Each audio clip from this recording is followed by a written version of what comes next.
సమంతకి ఎంతటి ఫాలోయింగ్ ఉందో ప్రత్యేకంగా చెప్పనవసరం లేదు. సమంత నటనకి, అందానికి యువత ఫిదా అయ్యారు. సౌత్‌లో క్రేజీ హీరోయిన్లలో సమంత ఒకరు. పర్సనల్ లైఫ్‌లో ఎన్ని ఒడిదుడుకులు ఎదురైనా సమంతకి క్రేజ్ మాత్రం తగ్గడం లేదు. మయోసైటిస్ కారణంగా సమంత సినిమాల జోరు తగ్గించింది. ప్రస్తుతం పూర్తిగా కోలుకున్న శామ్ తదుపరి ప్రాజెక్ట్స్‌పై ఫోకస్ పెట్టింది. సమంత మయోసైటిస్ నుంచి కోలుకునే క్రమంలో అనేక వైద్య పద్ధతులపై అవగాహన పెంచుకుంది. ఈ క్రమంలో సమంత ప్రతి విషయాన్ని సోషల్ మీడియాలో ఫ్యాన్స్‌తో పంచుకుంటోంది. అయితే తాజాగా సమంత ఓ పాడ్‌కాస్ట్‌లో పాల్గొంది.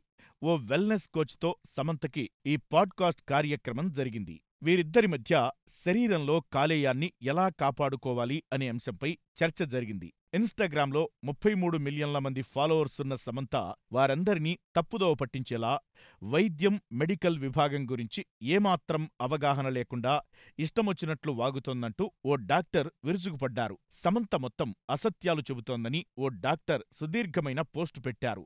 లివర్ డిటాక్సింగ్ అనే అంశంపై సమంత చెప్పిన విషయాలన్నీ ప్రజలని తప్పుదోవ పట్టించేలా ఉన్నాయని ఆ డాక్టర్ అన్నారు. ఆమెకి మానవ శరీరం ఎలా పనిచేస్తుందో అవగాహన లేదు. రోగ నిరోధక శక్తి తగ్గినప్పుడు కొన్ని మూలికల ద్వారా నయం చేసుకోవచ్చని ఏదేదో వాగుతోంది. సెలబ్రిటీలకు ఫాలోయింగ్ ఉంటే చాలు, వాళ్లకి హెల్త్ గురించి, వైద్యం గురించి ఏమాత్రం అవగాహన లేకపోయినా హెల్త్ పాడ్‌కాస్ట్‌లో కూర్చోబెట్టేస్తున్నారు.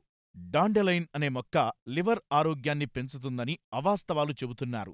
నేను దశాబ్దం నుంచి రిజిస్టర్ హెపటాలజిస్ట్‌గా కాలేయ రోగులకు చికిత్స అందిస్తున్నాను.